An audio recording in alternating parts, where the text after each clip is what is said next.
खिजर उमर जो किसी ज़माने में मजदूरी करने वाला लड़का था, आज उसने इन्फ्लुएंसर बनने के बाद 8 करोड़ की गाड़ी ले ली। एक सिराइकी कंटेंट बनाने वाला लड़का वेला मुंडा फॉर्च्यूनर और सिविक लेकर घूम रहा है। इन्फ्लुएंसर की शादी और एंगेजमेंट जैसे फंक्शन में करोड़ों लुटाए जा रहे हैं। जब दिल करे सिर्फ कंट्री सिलेक्ट करने की देर है, अगली वीडियो आपको उनकी उसी कंट्री में घूमने की नजर आएगी। पैसा इतना है कि खुद भी गिनने को तैयार नहीं है। कोई महीने में 2 अल्टो तो कोई 2 अल्टो के शोरूम खरीदने की बात कर रहा है। वहीं दूसरी तरफ एक प्यून की जॉब के लिए जिसकी क्वालिफिकेशन सिर्फ 5वीं पास थी, 15 लाख लोग अप्लाई करते हैं, जिसमें से एक बड़ी तादाद बैचलर्स, मास्टर्स, यहाँ तक के PhD डिग्री होल्डर्स की भी थी। बड़ी बड़ी यूनिवर्सिटीज से क्वालिफाइड स्टूडेंट 50,000 की नौकरी को भी तरस रहे हैं। एक डॉक्टर जो 19 साल पढ़ने के बाद भी अपने फ्यूचर को सिक्योर नहीं कर पा रहा। लाखों लड़के डिग्रीज और स्किल्स होते हुए भी फूड पांडा जैसी कंपनीज के लिए डिलीवरी बॉय बनकर घूम रहे हैं। क्या वो सब बेवकूफ हैं जो घंटों घंटों मेहनत करके CSS जैसे एग्जाम को क्रैक करने की कोशिश कर रहे हैं, या फिर वो सब पागल हैं जो अलग अलग स्किल सीखने में दिन रात लगे हुए हैं? 22 साल का बच्चा और सेल्फ मेड करोड़पति। मैं ये समझता हूँ इतनी तो हमारी भी एज में हमें सक्सेस नहीं मिली थी। यूट्यूब से आप कितना कमा रहे हैं? समझ लें कि पाकिस्तानी 2 ऑल्टो ले लो। इसकी और ये कितना है वाला? तो तुम लोगों में से एक बंदे ने कमेंट किया था 5 लाख ईदी मिलनी चाहिए और उसके कमेंट में 50,000 लाइक्स। $20,000 आ रहे हो तो फिर तो माँ बाप पढ़ाई पे पाबंदी लगाएंगे भाई हैं। $20,000 गरीबो, घर जाएंगे इसमें तेरा पूरा घर चला जाएगा। तेरा घर इसमें चले जाएगा पूरा। सुन लो गरीबो, $20,000 जी ले थूक दिया तेरी डिग्री पे।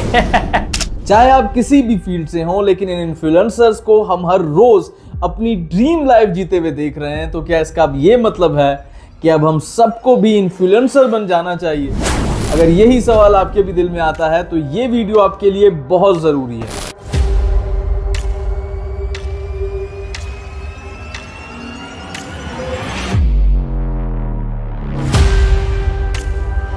लोग जो है आज बाय करने वाले हैं अपनी ड्रीम कार।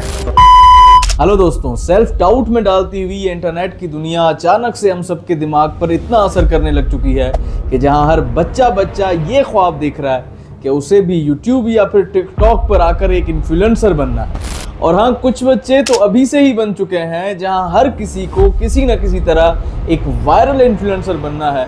क्या करें, पैसा ही इतना नजर आ रहा है।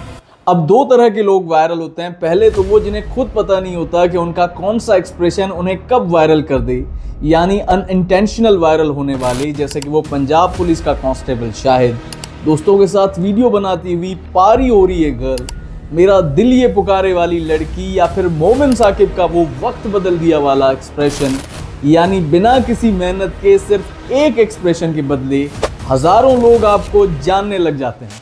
अब इस तरह वायरल होने का कोई भी रोड मैप किसी के पास भी अवेलेबल नहीं जो रातों रात आपको लाखों लोगों के सामने एक पहचान दे दे। इसे नेचुरल साइंस में एक बटरफ्लाई इफेक्ट कहा जाता है, जिसका मेन मकसद ये बताना है कि दुनिया आपस में इतनी इंटरकनेक्टेड है कि आपका पास्ट में लिया हुआ एक छोटे से छोटा एक्शन अगर वैसा ना लिया गया होता तो आज रिजल्ट्स काफी चेंज होते।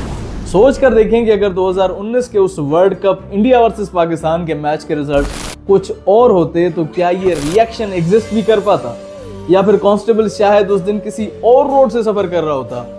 यानी एक छोटे से छोटा डिसीजन या एक्शन हमारे पूरे करियर को चेंज करने की ताकत तो जरूर रखता है, लेकिन ये सब हमारे हाथ में नहीं।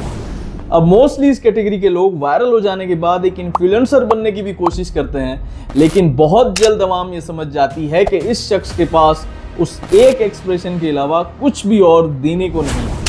अब दूसरी कैटेगरी में वो लोग आते हैं जिन्हें खुद वायरल होने का शौक होता है और जिसके लिए वो मोस्टली क्रिंज कंटेंट का सहारा लेते हैं, यानी मुसलसल ऐसी हरकतें करते रहना जिसे देखकर लोग ताली तो जरूर बजाएंगे, लेकिन वो तारीफ में नहीं होगी बल्कि तंज में होगी।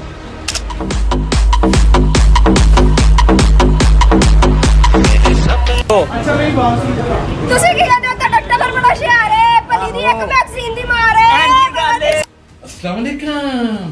आपके लिए खुशखबरी है कि मेरा ईद के पुरमसरत मौका पर चांद रात को एक बहुत जबरदस्त ट्रैक आ रहा है।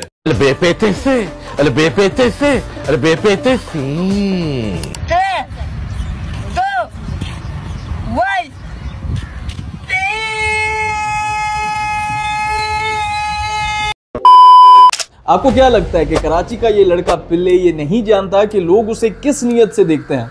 क्या मुआशरे के अंदर वो अपनी कोई वैल्यू भी क्रिएट कर रहा है या सिर्फ मजाक बन जाना उसका मकसद है? या फिर हाल ही में आया हुआ चाहत फतेह अली खान का बदोबदी तो सुना होगा, जिसका एक के बाद एक सॉन्ग मिलियंस में व्यूज ले रहा है। अब इसे सॉन्ग कहना भी ठीक है या नहीं ये मुझे नहीं मालूम, लेकिन क्या ये समझता होगा कि लोग इसके गानों को सुनकर इसे अप्रिशिएट कर रहे हैं या फिर ये कोई इसका टैलेंट है? जवाब है ना। इन सबका मकसद सिर्फ वायरल रहना है, चाहे वो फिर किसी भी सूरत में हो। इन सब वायरल इन्फ्लुएंसर्स के अलावा कुछ और भी हैं जो यूट्यूब या टिकटॉक को एक करियर बनाकर बैठे हैं, जैसे कि डेली व्लॉगर्स, चाहे फिर वो मास सफदर हो या सिस्ट्रोलॉजी, जो कि एक आइडियल फैमिली लाइफ शो करते हैं कि कैसी होनी चाहिए, जिसकी वजह से बहुत ज़्यादा व्यूज़ और एक अच्छा खासा अमाउंट भी जनरेट हो जाता है। लेकिन क्या ये सब कुछ परमानेंट है?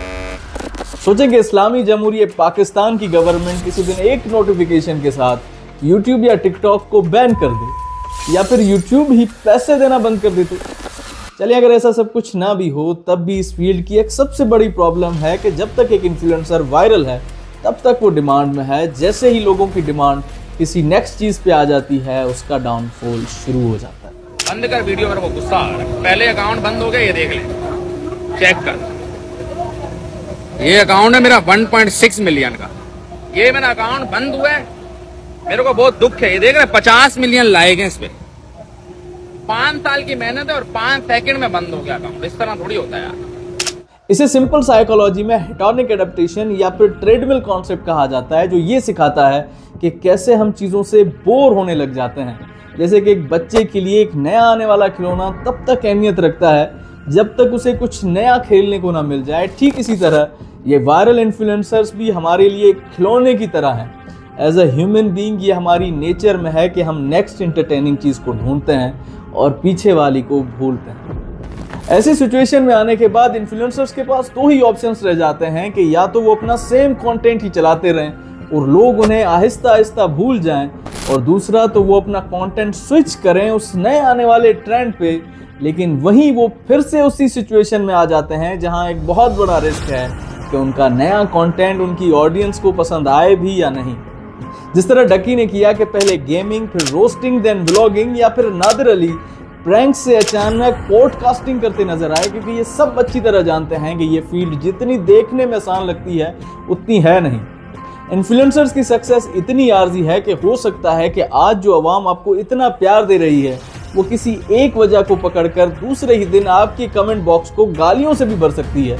अगर इस जिंदगी को कुछ महीनों या सालों की जिंदगी कहा जाए तो भी कुछ गलत है। हर्ट हुआ मैं, और बहुत ज़्यादा प्रॉब्लम हुई मुझे जब मैंने बासिल के ऊपर मीम्स देखी और नेगेटिव और जो बिलो द बेल्ट वाली बात थी। आप इस पे क्या बोलते हैं और फैमिली का क्या रिएक्शन था? वो वहां तक बर्दाश्त कर पाए जहां तक मीम्स बन रहे थे। बुली होना शुरू हुआ, गंदी तरीके से गालियां शुरू हुई, वो 5 मंथ का है। दूसरी तरफ स्किल या डिग्रीज किसी रीच या फिर एप्रिसिएशन की मोहताज नहीं। जैसे कि एक डॉक्टर की ज़रूरत है हेल्थ के लिए, एक इंजीनियर की ज़रूरत है लाइफ डेवलपमेंट के लिए, लॉयर, बिजनेसमैन, यहाँ तक कबाड़ी वाले की भी हमें ज़रूरत है। लेकिन किसी एक इन्फ्लुएंसर के ना होने से किसी को कोई कख फर्क नहीं पड़ने वाला। प्रॉब्लम यह है कि जब हम कंपैरिजन करते हैं तो एक साइड रखते हैं टॉप लिस्टेड इन्फ्लुएंसर को और दूसरी साइड एक स्ट्रगलर को जो या तो जॉब ढूंढ रहा है या फिर अभी अभी बिजनेस स्टार्ट किया। बिकॉज हमारे सामने तो कभी वो हज़ारों चेहरे आए तक नहीं जिन्होंने दिन रात सोशल मीडिया पर मेहनत की लेकिन कुछ नहीं कर पाए। अगर आप एक्चुअल में उनसे कंपैरिजन करेंगे तो शायद ये इन्फ्लुएंसर बनने का ख्याल आपके जहनों में भी ना आए। ये याद रखें कि स्किल, जॉब या फिर बिजनेस हमेशा एक्सपीरियंस के साथ साथ अपनी वैल्यू इंक्रीज करता है। अगर आपको कंपेयर ही करना है तो पाकिस्तान के टॉप लिस्टेड लॉयर्स को कंपेयर करें जो सिर्फ एक केस के 10-10 करोड़ रुपए लेते हैं, या फिर वो डॉक्टर जिनसे फेस टू फेस मिलने की ही फीस लाखों के अंदर होती है।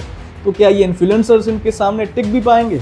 बहरहाल आखिर में मैं आप सबसे यही कहना चाहूँगा कि चाहे आपकी अभी की लाइफ कितनी भी बोरिंग प्रोफेशन में क्यों ना कट रही हो, लेकिन इसका रिवॉर्ड आपको ज़रूर एक ना एक दिन मिलेगा, क्योंकि आपकी सक्सेस का ग्राफ हमेशा आपके हाथ में रहेगा। आप जितना चाहे इसे ऊपर ले जा सकते हैं, Thanks for watching Just an Opinion. This is Waqar Syal with you.